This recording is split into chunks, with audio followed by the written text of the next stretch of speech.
उस रात के बाद गांव में सब कुछ शांत था, लेकिन पीहू के मन में तूफान चल रहा था। उसने जो देखा था वो किसी को बताया नहीं। हर अमावस्या की रात वो चुपचाप अपने कमरे में बंद हो जाती और एक डायरी में कुछ लिखती रहती। एक दिन उसकी सहेली चिंकी ने उसकी डायरी चुपके से देख ली। उसमें लिखा था, मुझे सब याद आ रहा है, मैं ही हूं सुनीता, जिसका नया जन्म अब पीहू के रूप में हुआ है। चिंकी डर गई। उसने वो डायरी पीहू के सामने रख दी और वहां से भाग गई।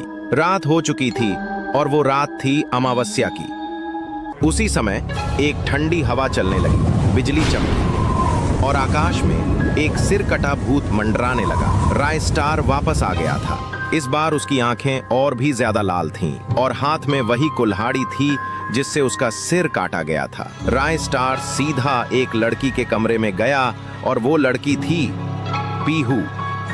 और लेकिन इस बार पीहू डरी नहीं। उसने सीधा कहा, राय स्टार, मैं ही हूं सुनीता, जिससे तुम बदला लेना चाहते थे, ले लो अपना बदला।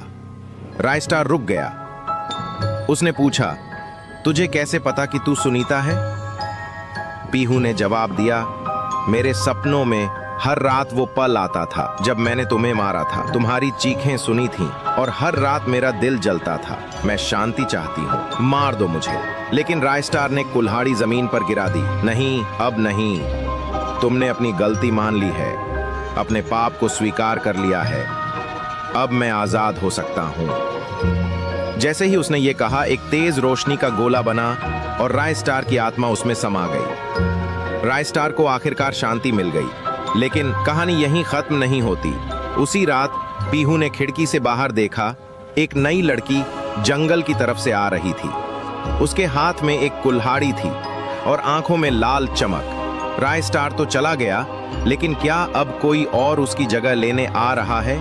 अगर आप जानना चाहते हैं कि वो नई लड़की कौन है, तो लिखिए, कुल्हाड़ी वाली लड़की का राज चाहिए।